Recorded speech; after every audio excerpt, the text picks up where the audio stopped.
네, 시청자 여러분. 여러분 아주 좋아하시는 현장에서 만나면 사진도 많이 찍으시려고 하시던데요. 우리 김민전 의원님 모셨습니다. 안녕하십니까? 네, 안녕하세요. 저희 스튜디오는 처음인데요.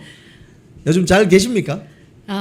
뭐 요즘 잘 있다라고 얘기하면 너무 양심이 없는 얘기고요. 예. 열심히 하려고 노력하고 있습니다. 예. 네.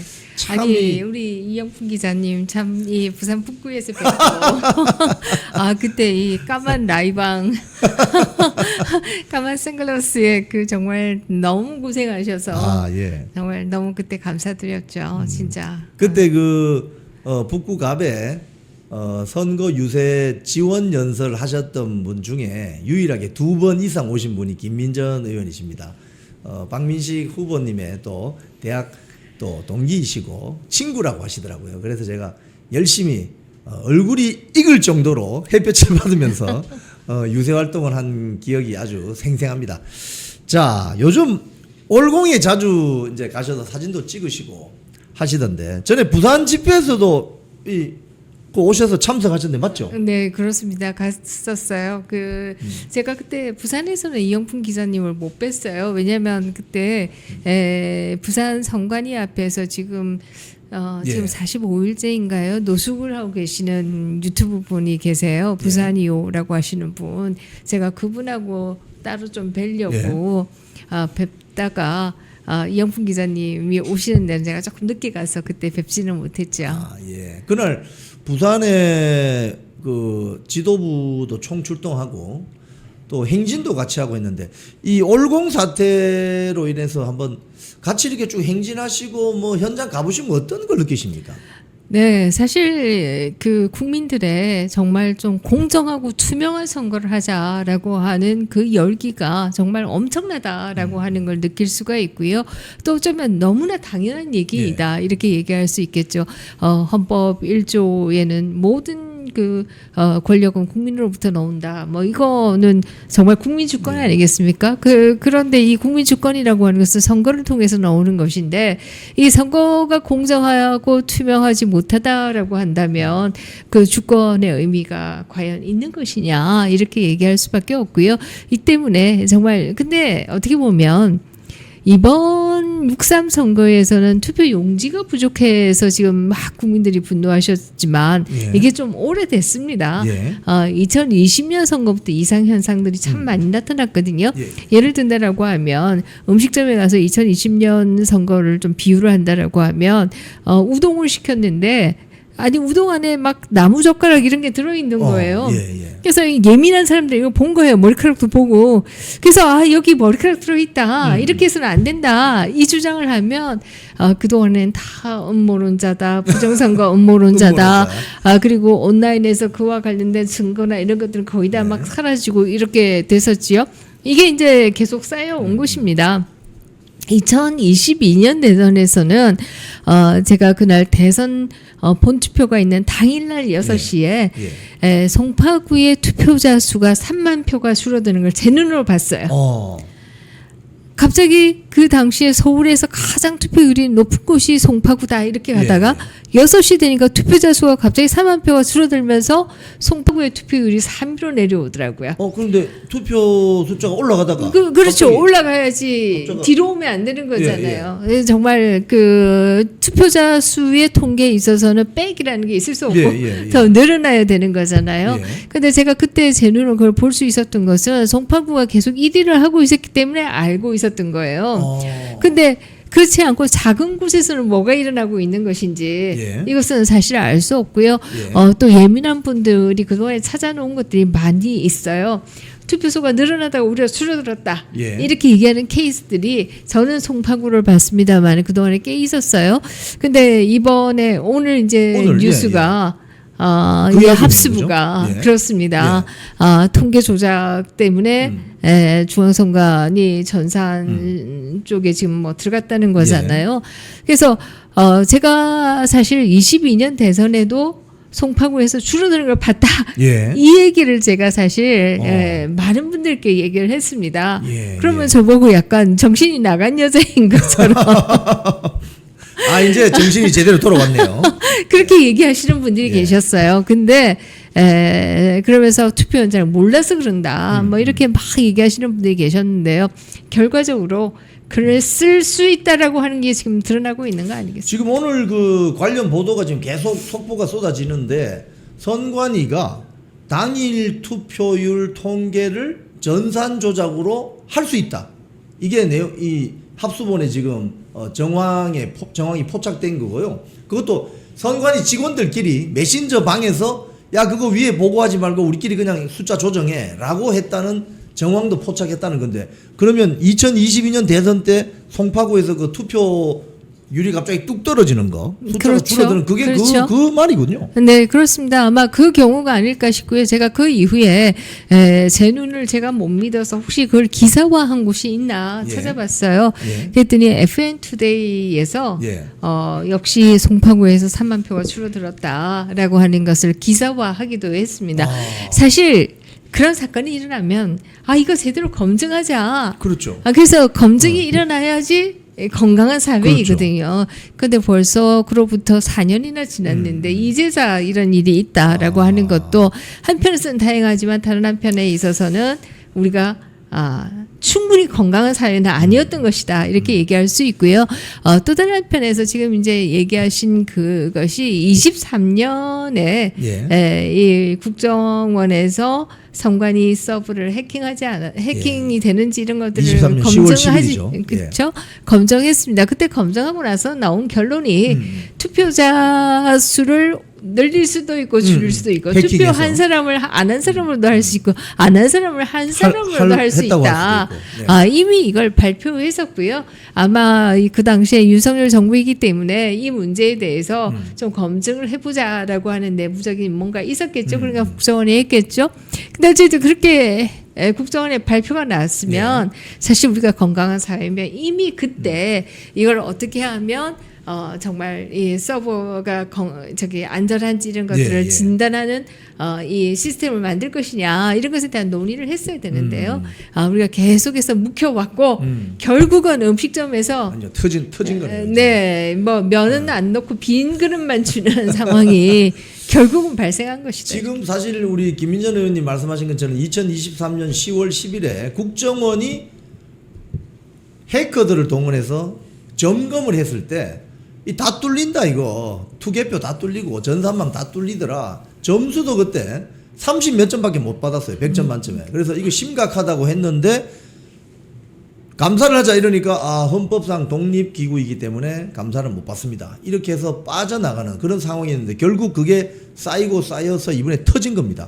자 이거 앞으로 특검 오늘 아까 주진우 의원은 조금 전에 그 기자회견 하는데 국조특위를 좀 연장해야 된다. 그리고 특검도 바로 시작해야 된다. 이렇게 발언을 하던데 어떻게 보십니까? 네, 그렇습니다. 지금 국조특위가 있었기 때문에 특히 주진우 의원이 활약을 많이 해서 굉장히 중요한 발견들을 하지 않았습니까? 그 가운데 수의계약의 비율이 너무 높다라고 하는 것이고 그 수의계약의 대상들이 누군가를 알아봤더니 전직 직원들이 만든 회사들이 수의계약을 했다라고 하는 것이고 사실 그 중에 가장 기가 찼던 사건 중에 하나는 그 사전투표 투표함이라고 하는 것도 전직 직원이 만든 회사에서 그 OEM을 통해서 만들었는데 중국에서 만들어 왔다는 거잖아요.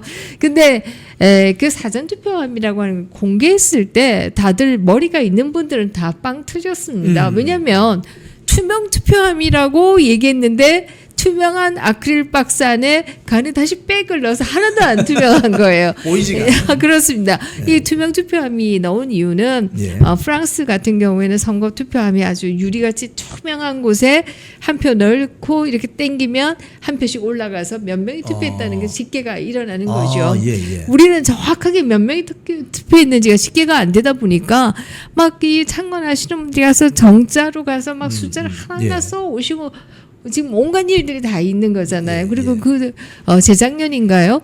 한 분은 몇 분이 모여서 뭐 지리산에 가서 훈련까지 해가지고 아. 어떻게 CCTV를 달고 어떻게 하면 투표 잡수를 확인할 예. 것인가 예. 이런 것들을 하다가 이분들이 결국은 뭐 실패하고 결국 사법 처리가 된 것으로 알고 있는데요. 예, 예. 이런 일들이 있었던 것도 그동안 그만큼 선거가 검증 가능하지 않았기 때문에 야, 이게 불가능한데 왜 이런 일이 있지? 라고 생각하신 분들은 이런 온갖 일들을 그동안 다 해오신 것이다. 예. 이렇게 얘기할 수가 지금 있죠. 사실은 오늘 저 합수본의 어떤 압수수색은요. 아마 제가 생각할 때는 이 새로운 국면으로 이 확산될 가능성이 크다고 보는데 그동안 전산 조작에 대해서는 뭐 전산 조작 단어만 나오면은 선관위가 완전히 알레르기 반응을 보였습니다. 아, 그런 건 있을 수가 없다. 그냥 단순 입력 오류, 실수다. 근데 이번에 오늘 나온 이야기는 아니다. 이거 조직적으로 모의해서 아예 대놓고 그냥 숫자 바꿔치기 하고 심지어 뭐 다른 투표소로 뭐 이 숫자도 이 배분을 하고 뭐 이런 이야기인데 이 특검에서 밝힐 수 있을까요? 지금 합수부의 조사 결과가 무엇인지를 지켜봐야겠습니다만은 어쨌든 특검이 빨리 시작이 되어야 한다 이런 얘기를 드릴 수가 있고요. 결국 특검의 대상에 되어야 하는 부분은 바로 이 전산망까지 다 서브까지 다 특검의 대상이 되어야 한다라고 하는 게 지금 이제 오늘 합수부의 압수수색으로 증명이 된 것이다 이렇게 얘기할 수가 있고요. 이 선관위의 서브가 무슨 헌법기관이어서 뭐 이걸 아무도 못 보여준다 막 그동안 이렇게 해왔는데요. 이게 말이 안 되는 게 미국도 미국 선거 시스템이 불완전하다 이런 비판들이 많습니다만은 그럼에도 미국 같은 경우에는 선거를 치르고 나면 포스트 오디시라고 하는 걸 합니다. 그래서 사후 감사라고 하는 걸 해서 그동안의 투표 과정에서 혹은 개표 과정에서 무슨 문제가 있었는지 혹은 투표기나 아니면 전산망이 안전했는지 이런 것들을 다 한번 검토해보는 과정들을 겪어요. 그 과정을 합니다. 그런데 우리는 선거가 딱 끝나고 나면 그대로 문 닫아 버리고 그렇죠. 그 무슨 문제가 있었어라고 얘기해도 이 얘기하는 사람만 음모론자로 그동안에 만들어 왔던 거예요. 예. 그래서 이번에 그야말로 지금 특검을 통해서 정말 서버가 안전했는지 이런 것들에 대해서도 다 조사가 이루어져야겠습니다만은 다른 한편에 있어서는 선거가 끝나고 나면 이 포스트 오디시라고 하는 사후 감사를 통해서 선거 과정에 무슨 문제가 없었는지 또 정말 전산망이나 이런 것들은 다 안전했는지 이런 것들을 점검하는 그런 시스템을 만들어야 된다 이렇게 얘기 드리겠고요. 또 다른 한편에서 좀 생각을 해본다라고 하면 사실 이것은 문제가 있어서 하는 게 아니라 끝나면 그냥 자동적으로 사후 감사를 하는 제도를 만들어야 된다. 막 무슨 특검을 하니 많이 이렇게 해서 이렇게 하는 것이 아니라 그래서 선거 끝나고 나면 이렇게 우리가 안전하게 선거를 다 치렀구나. 이걸 좀 확인할 수 있게 해줘야 된다. 이런 얘기를 드릴 수가 있습니다. 예, 참 이거 어떻게 보면 말씀하신 것들은 이 특검의 성공 조건 중에 그 특검의 수사권의 범위 과연 청와대까지 포함시킬 수 있나? 선관위 서버도 포함시킬 수 있나? 이게 굉장히 지금 초미의 관심사인데 지금 말씀하신 것처럼 그런 논의들이 이제 계속 진행이 되어야 되는데 불구하고 지금 이재명 정권이 오늘 무슨 부동산 토론회 한다고 하는데요. 본인의 집을 그런 식으로 희한한 방식으로 매도를 하는데 이거 어떻게 보십니까? 네, 말이 안 되죠. 사실 부동산 매도를 왜 지금 꼭 해야 되는 것인지 저는 그것도 이해가 안 되고요. 물론 뭐 집 한 채에 있는 사람도 살지 않으면서 집이 있는 사람도 마귀에게 영혼을 판 것이다. 그동안 이렇게 얘기해 왔기 때문에 본인이 살지 않는 집을 팔겠다. 이런 뜻인지는 모르겠습니다만은 그러나 그 과정은 정상적으로 이루어져야 되는 것이다. 이렇게 얘기할 수가 있고요. 분당에서 그동안에 파는 사람이 셀러 파이낸스라고 해서 파는 사람이 돈을 빌려줄 테니 사라 이렇게 한 경우가 그동안에 뭐 단 두 건이 있었다나요? 뭐 이렇다거든요. 그래서 이런 경우도 없을 뿐만 아니라 더더욱이나 이상한 것은 저는 이 부분은 좀 검증이 일어나야 된다 이렇게 생각하는데요. 지금 현재 전세를 살고 있어요. 그 집에 비어 있는 것이 아니라 전세 살고 있는 사람들의 전세액이 11억 3천이라는 거예요. 그렇죠. 그러면 29억에서 빈 돈이 17억 7천이에요. 그렇죠. 근데 17억 7천을 빌려줬어요. 빌려줘요. 그러면 산 사람은 돈을 1원 한 푼도 안 냈다는 얘기가 되는 거예요. 그렇죠. 이미 11억 3천이 깔려 있는데 17억 7천을 빌려준 거예요. 그러면 아마 등기를 했다라고 하면 등기비 예. 뭐 이런 것 말고는 산 사람이 돈을 하나도 안 냈다라는 예. 얘기가 되는 겁니다.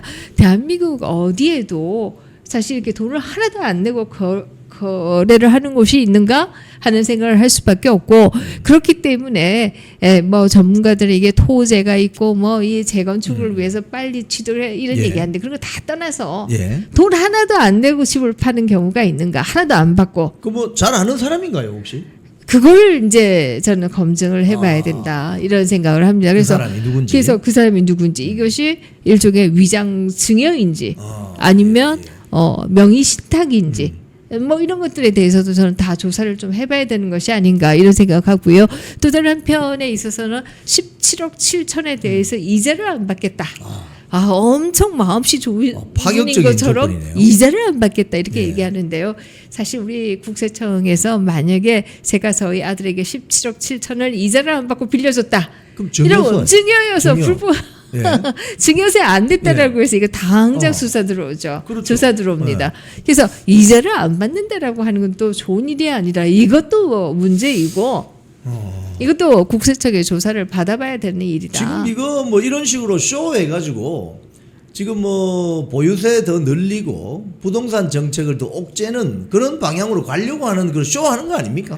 만약에 옥죄면 이건 더 큰 문제죠. 자기 거는 그렇게 막 이상하게 해서 팔아버리고 예. 그리고 나서 장특공을 폐지한다. 그렇죠. 자기는 장특공의 혜택을 보는 거잖아요. 예, 팔고 예. 나서. 예. 그런데 장특공의 혜택을 폐지한다. 이러면 이게 뭐예요? 정책을 만드는 최고 결정권자가 자기 거는 다 해치워버리고 그리고 나서 세금을 올린다. 혹은 보유세를 자기 거를 팔아놓고 나서 올린다. 이러면 이거는 이해충돌이죠. 완전히 국민들 상대로 장난치는. 네, 이건 뭐 단순히 장난이다 이게 아니라 이 부분은 다 수사를 받아야 될 부분이다. 수사 대상이다. 네, 이렇게 생각합니다. 좋습니다. 근데 지금 뭐 대통령도 저 모양인데 장관은 또 더 심합니다. 지금 안규배 국방장관 같은 경우에 지금 지속적으로 야 군복무 시절에 탈영한 거 아니야? 이런 의혹도 나오고 있고, 예비역 해군 소령 출신인 김영수 센터장 같은 경우는 아예 대놓고 나를 고소하라 그러면 조사받자, 탈영한 것이 분명하다, 영창 30일에 추가로 복무한 게 맞다 이런데 병적 기록 증명서 내놔라는데 내놓질 않는데, 우리 김민전 의원님 페북을 제가 우연히 봤는데 이런 게 있더라고요. 비례대표, 국회의원 말하는 겁니다. 국회의원 비례대표 심사 받을 때 남편의 병적 증명서도 내야 했다. 결혼도 하기 전에 남편 병적이 내하고 무슨 상관이냐 뭐 이런 말씀을 쓰셨던데 어떻게 보십니까? 그렇습니다. 사실 제가 그때 남편의 증명서를 내라고 해서 너무 뻥쳤었어요. 예. 왜냐하면 아들의 증명서를 내라라고 하면, 아들이 만약에 병력을 회피했다라고 하면 그것이 부모의 책임도 있는 것이기 예. 때문에 아들 걸 내라라고 한다면 이해가 되죠. 그러나 결혼도 하기 전에 남편이 뭐 했는지, 네. 너 이 병력을 제대로 했는지 보고 결혼하자 이러지는 않지 않습니까? 그렇죠. 근데 그걸 내라고 하니까 야, 뭐 이런 걸 다 내라고 하나, 아들 것만 내라고 하면 되지 이 생각을 했었는데요. 그만큼 그것은 다른 한편에서 얘기하면 대한민국에 있어서 병력의 문제가 중요한 것이다. 왜냐하면 이것이 우리가 모병제가 아니고 예. 국민 개병제이기 때문에 누구나 공평하게 병력을 치러야 한다라고 하는 의미다 이렇게 얘기할 수가 있고요. 그런데 다른 사람도 아니고 다른 장관도 아니고 다른 장관이어도 문제일 텐데 국방장관이 사실 방위를 했다라고, 뭐 우리 과거에 대한민국은 방위가 지킨다 이런 말도 있었습니다만은 그러나 그거는 뭐 거의 농담이지. 예. 국방장관을 방위 출신이 한다는 것도 국방에 대한 이해도가 낮은 거 아니냐, 이런 우려를 할 수가 있는데 네. 그런데 이것이 중간에 탈영을 했다. 그럼 지금 50만 우리 장병들은 무슨 생각을 하겠어요? 열받겠죠. 아주. 탈영해야 나중에 장관 내나? 저런 사람 밑에서 어떻게 내가 국방의 의무를 임무를 네. 수행하나. 사실 이러다 보니까 요즘 군에서 사고가 되게 많습니다. 지금 기사화가 잘 되고 있지는 않은데요. 예, 예. 이런 것도 저는 결국 윗물이 맑아야 아랫물이 그 본을 보고 열심히 하게 되는데 윗물이 맑지 않으니까 자꾸 이렇게 사고들이 나는 것이 아니냐 이런 생각을 하게 되죠. 지금 사관학교 뭐 통폐합한다고 하면서 지금 육군사관학교를 딱 노려가지고 하는데 뭐 이거 이재명 정권이나 민주당 세력이 특히 대한민국 좌파 세력이 육사를 없애버려야 자기들 천하 통일이 된다 이렇게 생각하는 건가요? 어떻게 보십니까?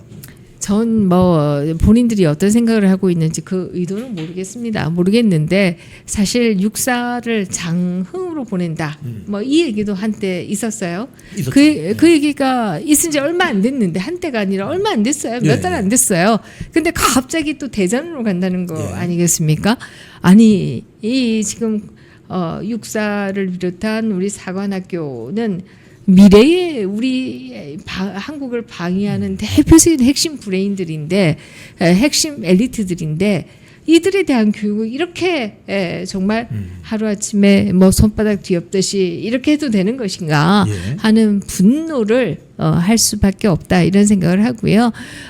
또 다른 한편에서 보면 사실 이 3, 4를 통합한 게 차베스 마두로 정권이라는 거 아니에요? 예, 그래서 이 정권을 왜 이렇게 베네수엘라가 하는 걸 비슷하게, 좋아하는가? 비슷하게. 네. 법관의 수를 26명으로 예. 늘린 것도 비슷한 것이고 예. 또 다른 한편에 있어서 차베스 마두로 정권은 군인들을 되게 싫어했어요. 그래서 군인들이 본인 정권을 위협할 것이다. 이런 생각들을 했습니다. 그래서 민병대를 대규모로 키웠어요. 그래서 일반 군인이 아닌데 군인의 역할을 하는 사병이죠, 사병. 그렇습니다. 네. 그래서 그 민병대를 키워서 그 민병대가 주로 한 게 뭐냐? 일반 시민들의 인권을 탄압하는 데 주로 사용했습니다.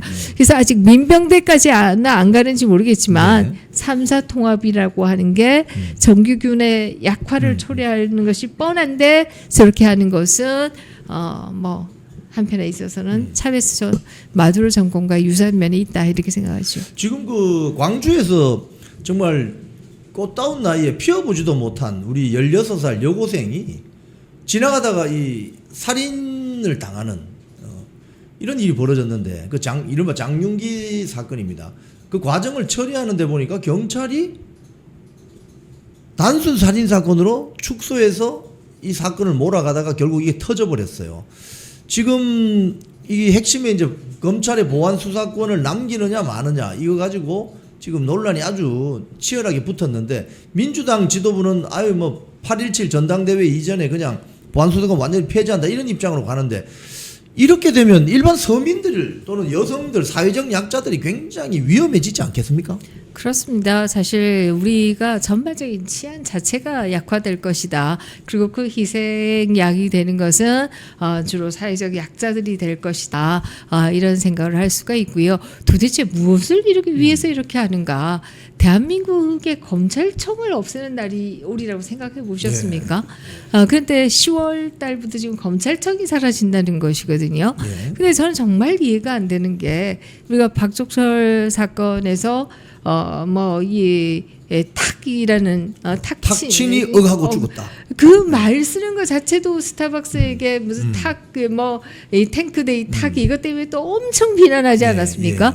근데 박종철 사건 같은 경우에 결국 그것을 밝혀내는 게 고문행 경찰이 한 것이고 밝혀낸 것은 검사였습니다. 맞습니다. 근데 왜 검사를 없애려고 하느냐?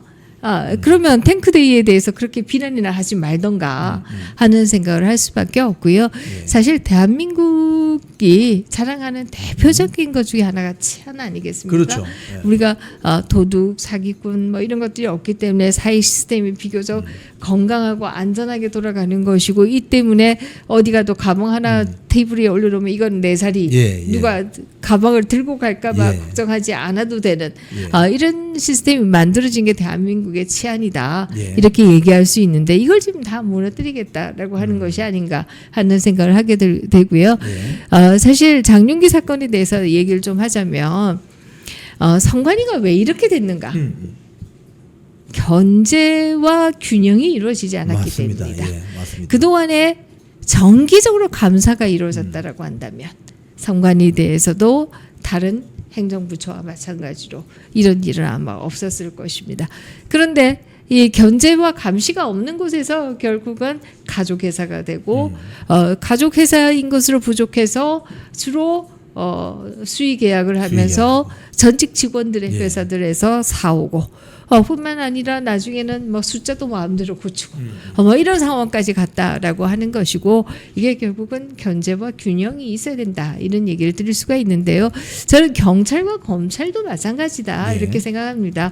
과거처럼 검찰이 너무 세서 그런 것도 나쁘지만 그러나 또 다른 한편에서는 경찰이 다 사실상 기소권을 경찰이 다 가지고 있다라고 한다면 사실상 지금 불기소권을 가지는 거잖아요. 보안 수사권이 없으면 경찰이 기소하겠다라고 검찰로 보내오지 않으면 사실상 그 사건은 사라지는 것이죠. 이렇게 되는 경우에 있어서는 결국 경찰의 힘이 너무 커지면 또 그 나름의 부패가 생기는 것이다. 이걸 확연하게 보여주는 것이 지금 장윤기 사건이 아니냐 이런 얘기를 드릴 수가 있고요. 그러면 경찰은 행복한가? 검찰의 아무런 견제를 받지 않는 경찰은 행복한가? 아마 경찰 지휘부는 행복할 수 야 내가 힘이 세. 뭐 그게 요즘 일부 경찰청 뭐들에 있어서 지휘부에 있는 사람들 표정에서도 드러나요. 아주 막 국민을 향해서 패가망신할 것이라고 하지 않나. 하늘을 찌릅니다. 그렇습니다. 그래서 그 표정들에서도 그런 게 드러나긴 하는데, 근데 일상 경찰은 행복한가? 힘들어 죽을 지경이랍니다. 그렇습니다. 일이 많아져서. 뭐 1인당 수사 건수가 너무 많고 그리고 그 복잡한 법률적인 지식 이런 것들이 다 있는 것도 아니고 그러다 보니까 수사 부서를 서로 피해가려고 한다는 거잖아요. 그래서 결국 능력 있는 사람들은 빠져나가고 젊은 경찰관들이 지금 수사 부서에 들어오고 근데 1인당 숫자가 너무 많다 보니까 어떻게 하면 다른 곳으로 갈 것이냐 이 생각을 한다는 거잖아요. 그럼 이건 점점 치안만 나빠지는 것이다. 그리고 경찰도 괴로워지는 것이다. 이렇게 얘기할 수 있죠. 참 그 우리 김민전 의원님 설명을 참 쉽게 해주시는데 우리 오늘 한 6,500명 지금 동시 접속해서 보시고 계신데 김민전 의원님 설명이 참 쉽다 이런 분은 2번 릴레이 좀 해주시기 바랍니다. 아 너무 이해가 잘 된다. 2번 이해 잘 되시면 2번 릴레이 댓글을 좀 해주시기 바랍니다. 당내 이야기 조금 여쭤볼게요. 지금 당 내부에서 당 대표제도 없앱시다. 뭐 원내 정당으로 가야 되는 거 아니냐 이런 이야기를 하는데 이거 어떻게 보십니까? 네, 뭐 원내 정당 모델은 이제 미국 정당 모델을 우리가 일반적으로 원내 정당 모델이다 이렇게 얘기를 하는데요. 원내 정당 모델이 나쁘다 이렇게 얘기는 저는 할 수 없다고 생각합니다. 다만 상황에 따라서 다르다. 어떤 환경에서의 그 원내 정당 모델을 해야 되는가 이런 얘기를 할 수 있는데요. 첫 번째는 지금 우리가 계속해서 얘기해 왔지만 검찰권도 이렇게 정말 약화되고 그리고 경찰이 득세하고 견제와 균형이 작동하지 않고 또 뭐 사법부도 지금 사법 제도가 엄청나게 악화되어 가지 않습니까? 대법관 숫자를 늘려서 이재명이 22명을 지금 임명하겠다 이러고 있는 상황이고요. 법 왜곡죄로 인해서 판사가 양심껏 재판을 할 수도 없는 상황이고요. 3심제 제도도 이게 왜 우리가 대한민국 정부가 수립된 이후로 계속 유지되었던 제도이지만 이것도 이제 무너지고 있고요. 이렇게 사법 제도가 무너지고 있는 이 상황에서 우리가 결국 민주당과 싸워야 됩니다. 그냥 좋은 말로 예쁜 얼굴로 얘기해서 지금 될 상황이 아니라는 것이죠. 전쟁이죠. 그러면 이 싸움의 중심은 결국은 대표가 될 수밖에 없다. 리더가 없으면서 각자 알아서 싸우자. 사실 원내 정당 모델은 의원들의 자율성을 좀 더 키워주는 것이다. 이렇게 얘기할 수 있고 이것은 민주주의가 잘 돌아가면 얼마든지 가능한 모델이다. 근데 지금은 대한민국의 민주주의가 정말 위기 상황에 놓여 있고 그리고 지금 대한민국이 그동안에 만들어왔던 제도들이 다 무너지고 있는 이 상황. 이 상황에서 같이 싸워야 되는데 장수 없이 싸우겠다? 네. 장수는 잘라버리고 우리끼리 알아서 싸우자? 이것은 불가능한 얘기다. 이렇게 얘기 드릴 수가 있고요. 저도 뭐 학계에 있을 때 대한민국 정치가 이렇게 나빠지기 이전에는 원내 정당 모델도 장점이 있다.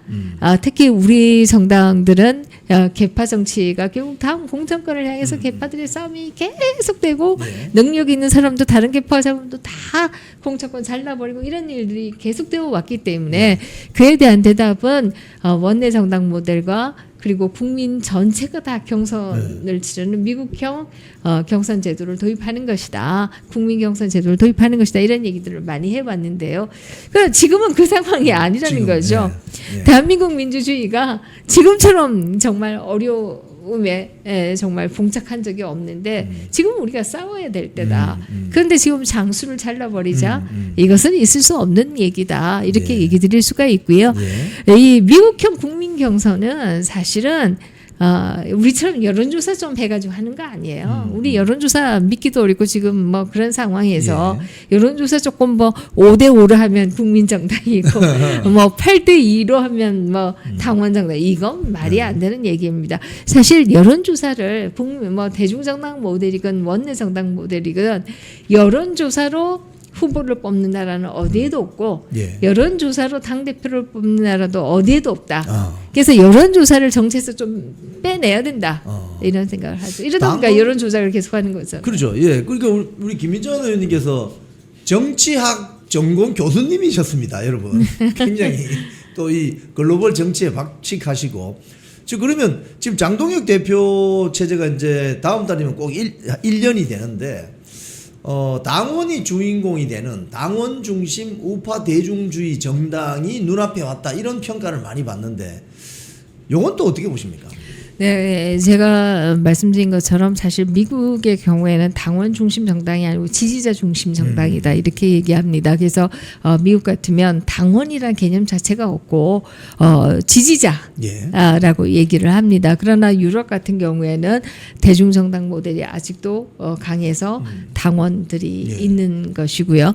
근데 우리나라는 제가 앞에서는 지금 현재 정치 상황이 너무 민주당과 싸울 수밖에 없는 상황이기 때문에 당대표가 필요하다 이런 얘기를 드렸습니다만은 우리 국민의힘의 전신들은 의원들의 실패, 정치인들의 실패로 두 번의 대통령을 자당 대통령을 탄핵시킨 정당이다. 그런데 싸운 것은 누구냐? 당원들이었다. 당원들은 그러면 안 된다는 걸 알고 싸웠지만 의원들은 자당 대통령을 이 교수대에 올리고 목을 매달면 자기는 살 것으로 생각하는 의원들이 상당히 있었던 것이 사실이고 맞아요. 이렇게 얘기하면 의원들이 실패한 정당이다. 그렇다라고 하면 우리 의원 중심으로 갈래요. 당원들은 일단 좀 가세요. 우리 국민들한테 지지받아야 돼요. 이 얘기하기가 불가능한 정당이다.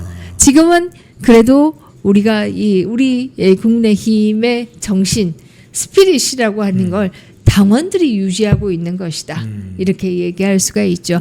박근혜 대통령의 탄핵 당시에도 그때는 뭐 저는 제가 보수라는 생각을 그때는 미처 하기 이전입니다만은 어쨌든 그 당시에도 소위 태극기 부대라고 하는 우리 당의 핵심 당원들이 지키려고 했지만 의원들은 스스로 자기 당의 대통령을 교수대로 올린 경우였다. 이렇게 얘기할 수가 있고요.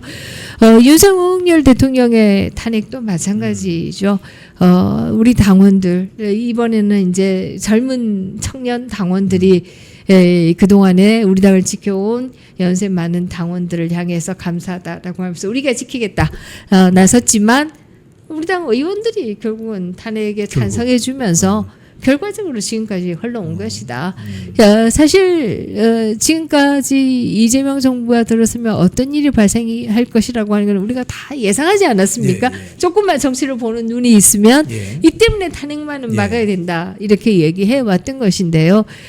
지금이 12.3때보다 더 낫냐? 이 얘기를 할 수밖에 없고요. 그렇죠. 지금 뭐 미국과의 관계도 이렇게 소원해지고 또 다른 한편에 있어서 국내적으로도 사법제도도 정치제도도 이렇게 무너지고 있고 때문에 이제 경제로 성과를 내겠다라고 무슨 뭐 레버리지 뭐 ETF니 뭐 이렇게 하다가 지금 완전히 도박판이 돼버렸어요. 그렇습니다. 카지노, 전 세계가 보는 예. 도박판이 돼버렸죠. 그리고 이 코스피는 아직도 조금 높은 상태라고 얘기할지 모르겠지만 코스닥은 이미 이재명 정부 출범 이전보다도 더 내려가 있는 상황 아니겠습니까? 예. 그래서 과연 이게 옳았냐 이 질문을 할 수밖에 없고 이렇게 하면 안 된다는 걸 당원들은 알고 계셨다.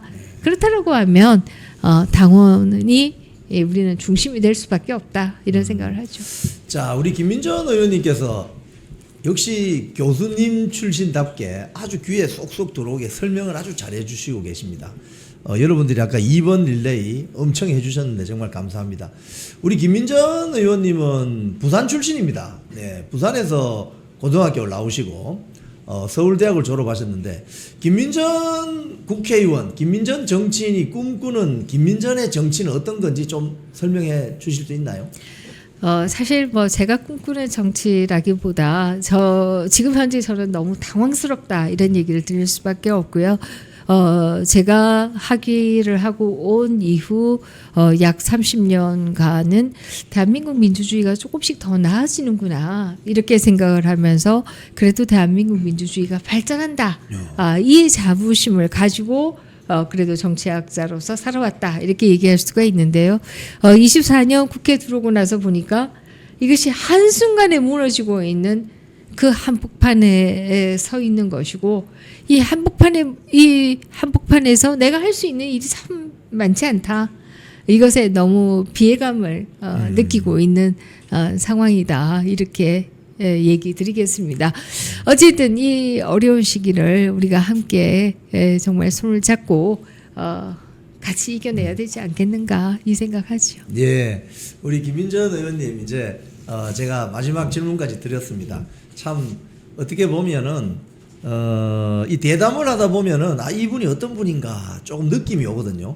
오늘 여러분들이 느끼시는 어느 분이 그 댓글 올리셨습니다. 부산 중앙여고 1회 졸업생 맞습니까? 1회 아니고 10회 정도 되는 10회 한 분이 1회 10회를 1회로 잘못 쓰신 것 같은데 부산 중앙여고 출신이라고 합니다. 우리 시청자님들께 마지막으로 한 말씀 부탁드릴까요? 네, 이영풍 TV 시청자분들 정말 반갑습니다. 제가 오늘 이 자리에 처음 와서 처음 뵙는 것이지만 그러나 우리가 계속 함께한 것처럼 오래된 동지애를 느끼게 됩니다. 정말 이영풍 기자와 또 많은 분들께서 이렇게 유튜브를 통해서 또 시청자분들과 소통하고 그것을 통해서 우리가 서로 힘을 북돋우고 나누고 그러면서 대한민국을 지켜 나가려고 하는 것이 아닌가 이런 생각이 들고요.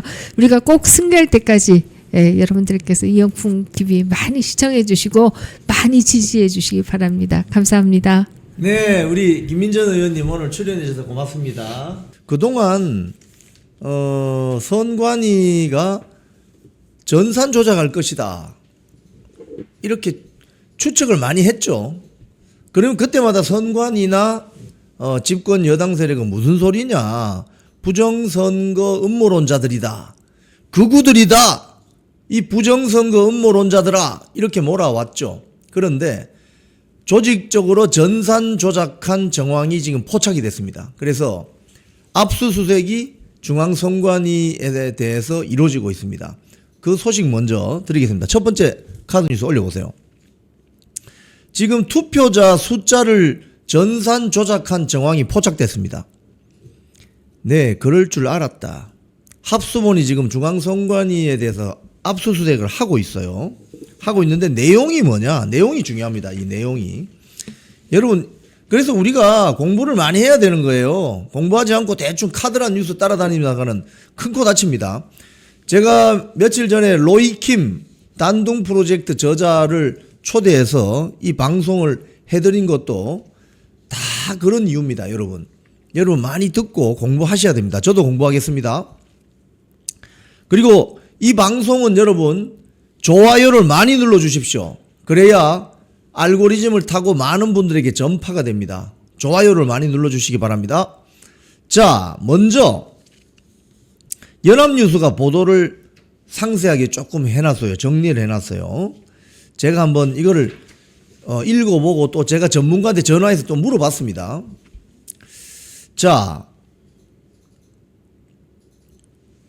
투표율에서 당일 투표율 통계에 오류가 생겼는데 이를 수정하기 위해서 선관위 직원들이 임의로 시스템 안에 들어가서 투표율 숫자를 만졌다는 겁니다. 임의로 조작했다는 겁니다. 그동안 뻑하면 입력 오류, 실수였습니다. 이렇게 변명을 해왔죠. 그런데 아예 자기들끼리 메신저 방에서 위에 보고하지 말고 이렇게 만져라, 뭐 이런 정황도 나타났다는 거예요. 그러니까 이건 뭐냐? 범죄 행위입니다. 범죄 행위. 싹 다 잡아들여야 됩니다. 싹 다 잡아들여서 철저하게 조사해야 됩니다. 자유민주주의, 대한민국 자유민주주의 체제를 움직이는 가장 기둥, 뿌리, 근간, 전체주의 공산당 독재하고 다른 점, 선거의 공정성, 선거 투표의 무결성, 이걸 송두리째 무너뜨렸습니다. 선관위가. 싹 다 잡아들여야 됩니다. 이건. 오늘부터 새로운 국면이 펼쳐질 거예요. 왜? 이제 아예 대놓고 전산 조작했다. 이게 이제 확인이 되는 거거든요. 아예 대놓고 전산 조작을 했다. 투표율을 맞춰가기 위해서 여기 있는 숫자를 저기로 보내고, 이게 드러난 겁니다. 지금 합수본이 이걸 포착하고 압수수색을 하고 있는데, 선관위가 투표자 수 집계 과정에서 오류 입력 문제가 발생하자 정해진 절차를 따르지 않고 실무자선에서 짬짬이를 통해서 전산상으로만 숫자만 맞추는 방식으로 오류를 은폐했다고 보고 있다는 겁니다. 그래서 선거 통계 시스템에 대한 이런 조작 정황이 드러난 것은 이번이 처음이라고 합니다. 이걸 또 합수본이 발견한 것도 참 이거 어떻게 봐야 될지 모르겠네요. 이 특검에서 이제 밝혀내야 될 부분이기도 한데 합수본에서 왜 먼저 이걸 밝혀냈을까? 자, 그럼 내용이 구체적으로 어떻게 되냐? 저는 여기서 궁금해요. 처음부터. 당일 투표율 통계에 오류가 생겼다. 이게 무슨 소리죠? 여러분, 투표율은요, 사전 투표할 때도 1시간마다 발표해 줍니다. 당일 투표도 1시간마다 발표해 줍니다.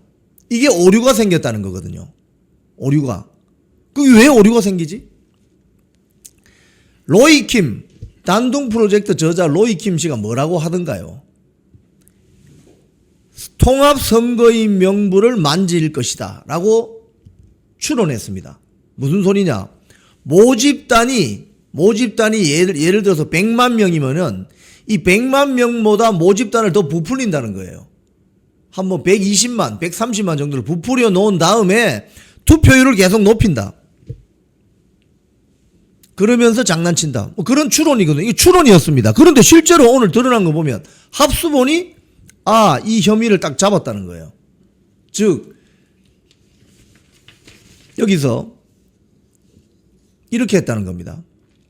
자, 중앙선관위는 그동안 사전투표와 본투표, 합수본은 검찰, 경찰 합동수사본부입니다. 사전투표와 본투표 당일 1시간 단위로 전국 투표소의 투표자 수를 집계해서 투표율을 공개해 왔습니다. 우선 전국 투표소별로 투표관리관이 투표자 수를 전화로 보고를 하면 읍면동 선관위와 선거관리위원회가 누적 투표자 수를 선거관리 시스템에 입력하는 겁니다. 이게 정상적으로 이루어지면 아무런 문제가 없겠지요. 자, 그런데 특정 투표소에서 투표자 숫자를 오입력한 경우 수정 지시를 거쳐서 승인받고 수치를 수정해야 되는데 특정 투표소 선관위 직원들이 보고하지도 않고 승인 절차도 없이 지들 마음대로 시스템을 임의로 조작해서 투표자 수를 다른 지역 투표소로 분산시킨 것으로 조사됐다고 합니다. 자, 여기서 우리가 확인할 수 있는 방법, 확인할 수 있는 결론 하나. 실무선에서 전산 조작이 가능하다는 게 밝혀진 겁니다. 실무선에서 지 맘대로 전산 조작할 수 있다는 사실이 밝혀진 겁니다. 아하. 시간이 지나면 투표자 수가 점점 늘어나서 지금 내가 입력 오류를 예를 들자면 여기 연합뉴스 보도도 이런 거예요. 한 투표소에서 투표자가 100명인데 실제 투표지는 100개가 들어가 있는데 1000명으로 입력했다는 거예요. 이 잘못 입력한 건지 일부러 입력한 건지 이건 모릅니다. 그런데 이걸 다른 투표소로 100장씩 9곳에 분산시킨다 이거예요. 그럼 전체 투표율은 맞아 들어갈 거 아닙니까? 이런 식이라는 거예요. 충격적입니다, 이거. 실무자 선에서 전산 조작이 가능하다. 두 번째, 이제 여기가 이게 더 문제인데요. 선관위 직원들이 내부 메신저를 통해서 범죄 모의했다는 정황이 있습니다. 투표자 수 잘못 입력한 걸 보고하지 말고 임의로 조정하자는 취지의 대화를 나누기도 한 것으로 합수본이 포착했습니다. 딱 걸린 거죠. 즉 이자들 손에 대한민국 선거 투개표 시스템 전산 조작이 조직적으로 이루어졌다. 싹 다 잡아들여야죠. 이거는 싹 다. 한 명도 빠짐없이 싹 다 잡아들여야 됩니다. 자, 그런데 여기서 우리가 지난번 여러 언론 보도에도 나왔는데 최종 투표를 몇 명 했는지 임명하는 사람이 있었습니다. 근데 그게 선관위 직원이 아니라 뭐 위촉받은 선거 일주일 전, 뭐 3일 전 위촉받은 사람을 일부 넣었다. 대학생들도 있었다. 뭐 이런 기사가 있었죠. 근데 거기가 참 사각지대다. 이게 드러난 겁니다. 개표 참관인이 없이 제 맘대로 바꿀 수 있다는 게 드러난 거예요.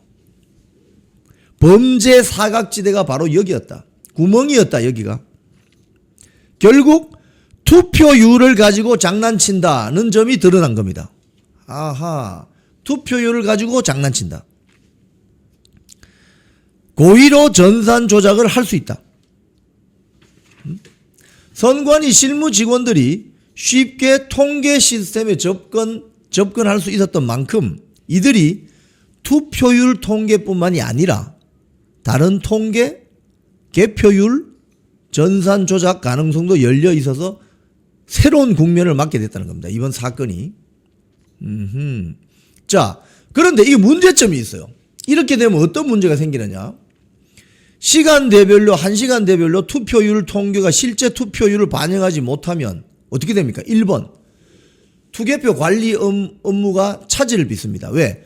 투표 용지, 여러분 투표 용지는 도장 안 찍은 거고요. 투표지는 도장 찍고 투표함이 들어간 겁니다. 투표 용지가 얼마나 부족할지 얼마나 남을지 이거 예측이 빗나가겠죠. 그러면 투표 용지 미지급 사태 같은 게 날 수 있다 이 말입니다.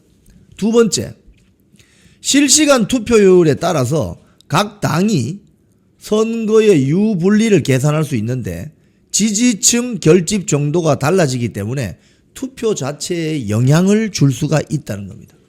아하, 그렇군요. 그러니까 어느 특정 지역에 지금 사전투표율이 높습니다. 이러면 어떻게 됩니까? 그러면 또 다른 지역에서도 야 우리도 투표하러 가야 되겠다. 뭐 이런 식으로 부추기는 현상도 나타날 수 있다는 겁니다. 결국 짬짬이 조작이다. 투표자 숫자를 전산 포착한다는 정황이 밝혀지기 일보 직전입니다. 합수본이 중앙선관위를 압수수색하고 있습니다. 자, 좀 전에 이와 관련해서 국민의힘 주진우 의원이 기자회견을 했습니다. 그 내용 한번 들어보시기 바랍니다.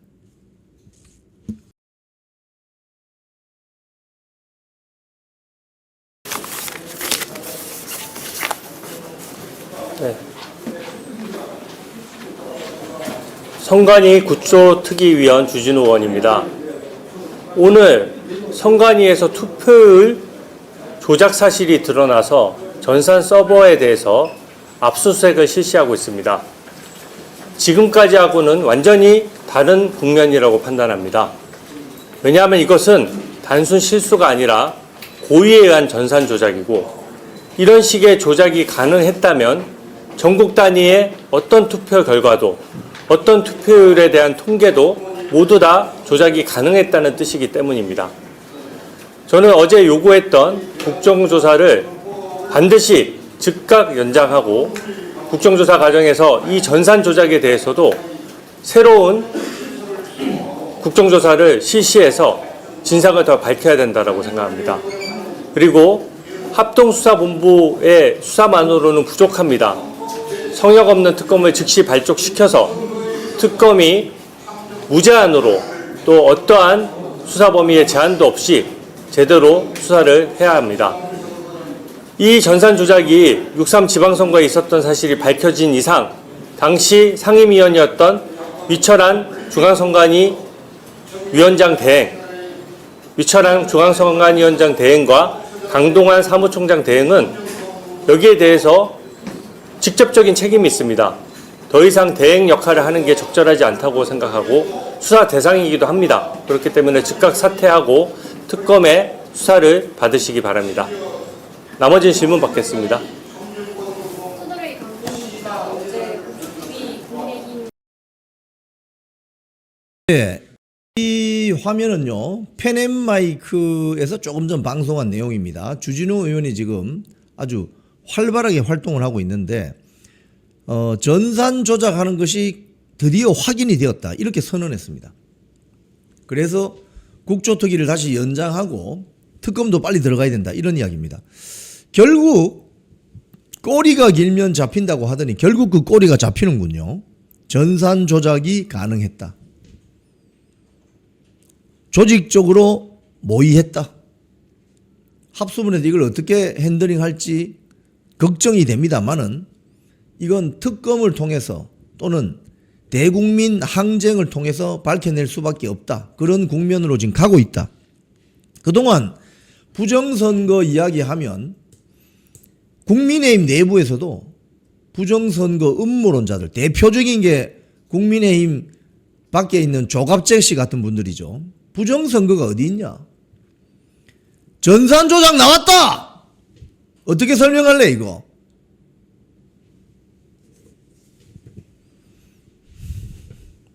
대한민국의 근본을 흔드는 조직적인 마피아 같은 세력이 있었다는 소리가 아니겠습니까 이게? 투표자 수를 지 맘대로 왜 조작해요 그걸? 응?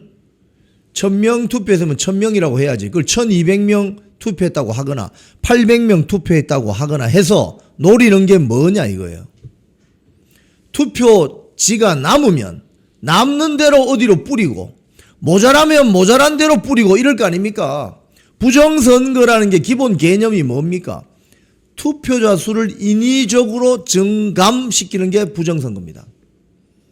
바로 이 현장이죠. 전산 조작을 통한다는 이야기가 그동안 소문처럼 썰로 다녔는데 이제 확인이 되는 그 순간이 왔습니다.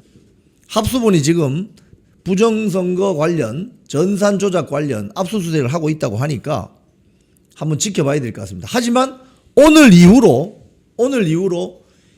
부정선거, 재선거, 당일 투표, 수개표 이 국민항쟁은 새로운 국면을 맞게 됐습니다. 새로운 국면을 맞게 됐습니다. 왜? 전산 조작이 가능하다! 확인이 된 겁니다. 전산 조작이 가능하다. 그것도 내부인에 의해서. 이걸 어떻게 수습하렵니까? 이건 거의 정권 차원에서의 어떤 입장 표명이 없으면 아주 곤란할 것 같은데요. 자, 오늘 이 소식을 계속 지켜보면서 팔로우하면서 제가 속보를 계속 챙겨보고 여러분들께 알기 쉽게 설명해 드리도록 하겠습니다. 자, 우리 다음 뉴스 좀 가겠습니다. 오세훈 서울시장 벌금 1000만 원 관련 가겠습니다. 재판부가 이렇게 밝혔어요. 여론조사 10건 중 5건 대납 맞다. 여론조사비를 대신 납부한 거 맞다. 김한정 씨가. 그런데 재판부가 이런 이야기를 합니다. 근데 왜 이런 일이 일어났을까? 저도 이거 아주 궁금했거든요. 오늘 조간신문을 여러분 꼼꼼히 읽어보면 여러 조간신문을 다 읽어보셔야 이걸 발견하실 수 있는데 오세훈 당시 서울시장 후보가 나경원을 이기는 여론조사 결과가 필요했다. 나경원을 이기는 여론조사가 필요했다. 이렇게 설명이 되고 있습니다. 여기 보시면은 재판부가 이렇게 이야기합니다. 오 시장이 나경원 의원에게 앞서는 여론조사 결과가 필요한 상황이어서 오 시장이 명태균에게 먼저 연락했다. 왜 나경원 이기는 여론조사가 필요했을까? 자, 다음 카드뉴스 한번 올려보세요. 2021년 2월, 그러니까 국민의힘 서울시장 후보 경선 직전의 여론조사를 한번 보시겠습니다. 자, 보십시오. 여러분 어떻게 나옵니까? 2021년 2월, 그러니까 2022년 3월에 국민의힘 서울시장 후보가 경선으로 결정이 되거든요. 그러니까 그 1년 전이죠. 1년 전에 여론조사를 보면 나경원 의원이 앞서는 걸로 나옵니다. 서울시장 여야 후보 적합도, 여기 보면 이게 뭐 리얼미터 조사일 거예요. 자, 여기 보시면은 2021년 2월 10일입니다. TBS YTN이 의뢰하고 리얼미터가 조사한 겁니다. 여기 보면 서울시장, 그러니까 2022년입니까? 그때 그 보궐선거가 있죠. 재보궐선거. 여기에 서울시장 여야 후보 적합도를 조사해 봤더니 박영선이 26, 안철수가 19, 나경원이 15.1, 오세훈이 9.4, 우상호가 7.7 이렇게 나옵니다. 그러니까 오세훈 후보의 입장에서는 나경원만 꺾으면은 자기가 국민의힘 후보가 될 수 있다고 생각했을 가능성이 크죠. 자, 그 다음 카드 뉴스 한번 보세요. 그리고 그 전 12월 여론조사도 마찬가지입니다. 차기 서울시장 여야 후보 적합도에 보면 나경원이 오세훈에 앞서는 걸로 나옵니다. 아, 이 말이군요. 여러분 이제 이해되시죠? 이해되시죠? 오세훈 서울시장이 나경원 후보하고 여론조사를 하면은 지는 여론조사가 제법 있었다는 거예요. 그러니까 이기는 여론조사가 필요했다. 이게 재판부의 설명입니다. 어제 그걸 보면 제가 다시 한번 읽어드리면은 재판부가 이렇게 판시를 했습니다. 오세훈 시장이 나경원 의원에게 앞서는 여론조사 결과가 필요한 상황이어서 오세훈 서울시장이 명태균에게 먼저 연락을 했다. 이렇게 됐습니다. 그럼 최종 결과가 어떻게 되느냐? 다음 카드 뉴스. 경선 결과는 이렇게 나왔습니다.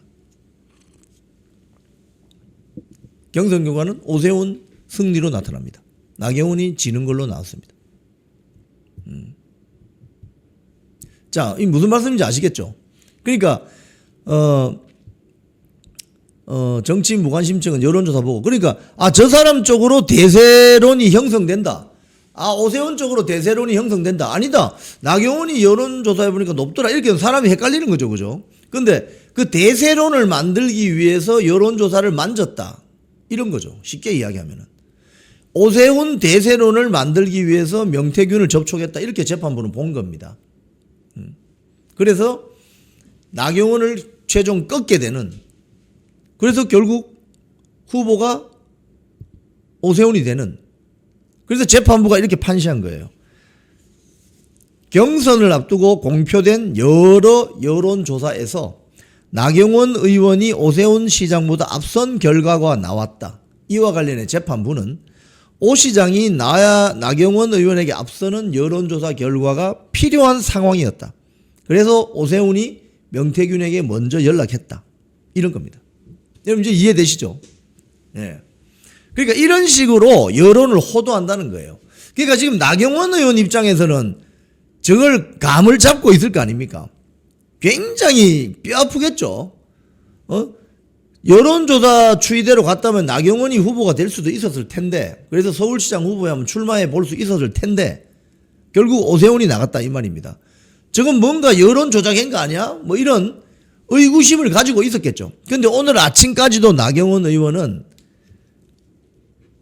그런 이야기를 하지 않습니다. 그런 이야기를 하지 않습니다. 오세훈 서울시장이 대법원 확정 판결 나올 때까지 서울시정을 책임있게 책임지고 행정을 해라. 이렇게 이야기합니다. 그러니까 이게 참 어떻게 보면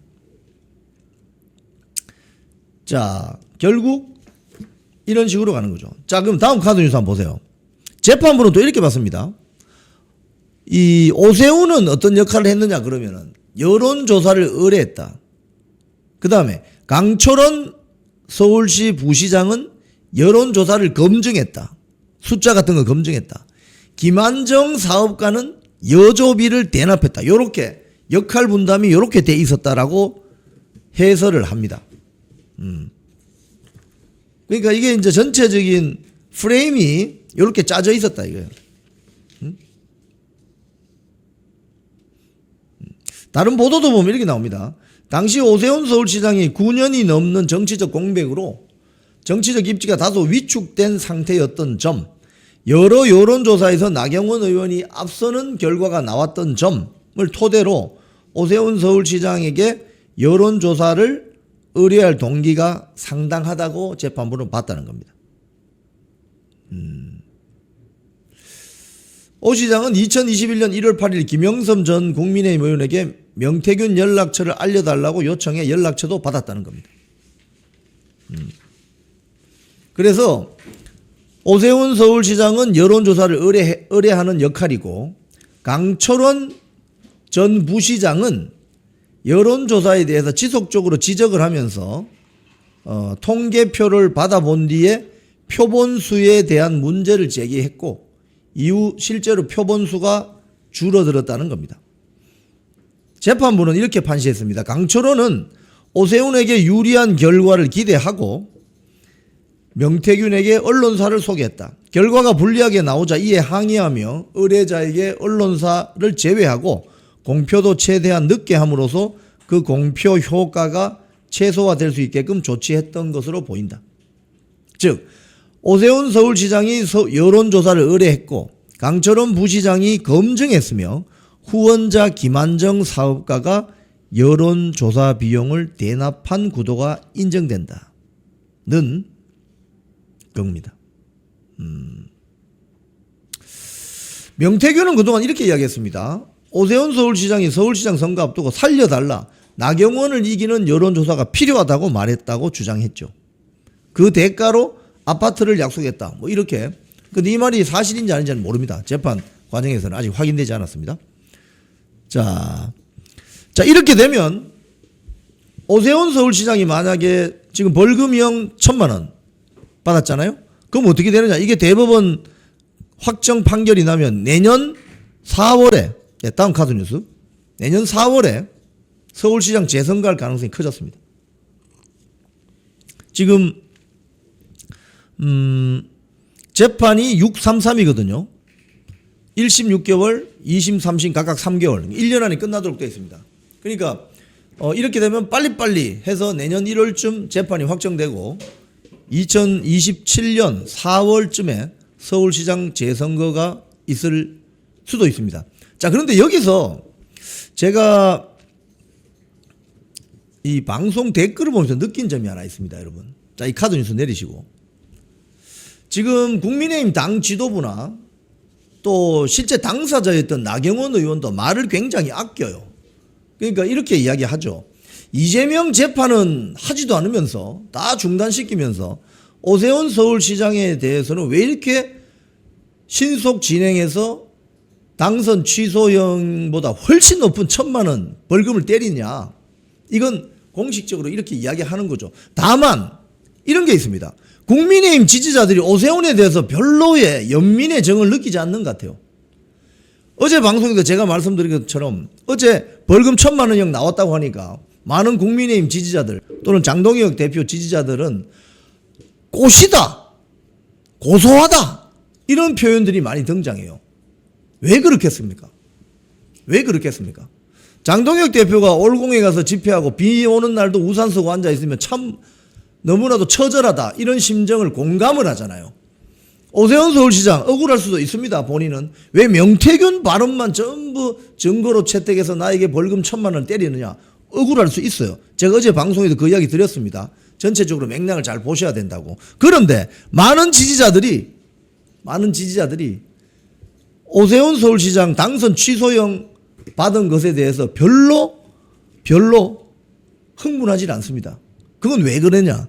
오세훈 서울시장이 그동안 국민의힘 장동혁 당 지도부에 대해서 오락가락하는 오락가락하는 입장을 많이 보여왔기 때문에 국민의힘 지지자들 사이에서 상당히 저 사람은 좀 배신자인가 또는 기회주의자인가 라는 인식이 고착됐기 때문입니다. 이런 식으로 정치에서 국가 지도자가 될 수 있겠습니까? 그런 생각이 드는 지점이었습니다. 자, 다음 카드 뉴스 한번 볼까요? 지금 대안과 미래 등등이 당대표제를 폐지하자는 궤변을 늘어놓고 있는데 이게 결국은 뭐다? 지금 오늘 한겨레 신문이나 뭐 다른 신문 헤드라인을 보면 제왕적 체제의 부작용이 크다. 와, 장동혁 대표가 제왕적 당대표입니까? 그래서 당이 지금 이 모양 이 꼴입니까? 제왕적 당대표, 그건 삼김시대에나 가능한 이야기 아닙니까? 제왕적 당대표 부작용이 크기 때문에 당대표 제도를 폐기해야 된다 이렇게 주장하는데 여러분은 어떻게 생각하십니까?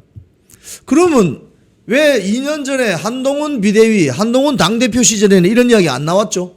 왜? 그때는 왜 이런 이야기 안 했죠? 한마디로 궤변입니다, 이건. 장동혁 당대표를 몰아내려고 하다가 안 되니까 이제는 아예 대놓고 제도 자체를 없애보려고 하는 저런 궤변이 어디 있습니까? 참 이해하기 힘든 대목인데 이런 측면에서 보면 이제 한 1년 한 5개월 내지 1년 한 6개월 남았을 텐데요. 차기 2028년 공천에서는 이런 따위의 궤변을 늘어놓는 자들은 정치판에서 조금 정리를 해 주셨으면 하는 생각이 듭니다. 야당 세력으로서 이번 올공 사태, 특검 문제 이런 주요 이재명 정권을 정말 뒤흔들 수 있는 주요 이슈들이 많이 발생했을 때 대안과 미래나 해당 행위 국회의원들 중에 누가 한 명이라도 삭발하겠다, 내가 단식 투쟁을 하겠다는 사람이 한 명이라도 있었습니까? 그런데 이제 와서 제왕적 당대표 제도가 너무 폐해가 크기 때문에 이 당대표 제도를 없애야 된다고요? 그 말은 뭡니까, 여러분? 원내 정당화라는 말도 그거 아닙니까? 쉽게 말하면 대통령제 폐지해버리고 의원 내각제에서 그냥 우리끼리 갈라먹자. 부산, 울산, 경남은 누가 주도적으로 하고 대구, 경북은 누가 어떻게 하고 충청권, 뭐 수도권 이거 아니냐고요. 당원들은 안중에도 없고 당의 주인공이 누굽니까? 당원들 아니에요? 당원들이 주인공이 되어야 되는 그 자리에 지들이 차고 앉아가지고 천년만년 해먹겠다 이 소리 아닙니까? 이걸 받아들일 국민들이 있겠어요? 여러분 40년 전에 대통령 직선제를 쟁취하기 위해서 많은 사람들이 아스팔트로 쏟아져 나왔습니다. 내 손으로 대통령 한번 뽑고 싶다. 그래서 87년 60항쟁 6.29 선언으로 이어졌잖아요. 근데 지금 역사가 거꾸로 가고 있어요. 지금 국민의힘 저런 국회의원들 보면은 그때 다 대학교 다니고 했던 그 사람들인데 이제 자기들이 권력을 누리는 기득권이 되니까 거꾸로 하고 있어요. 민주당의 586하고 똑같습니다.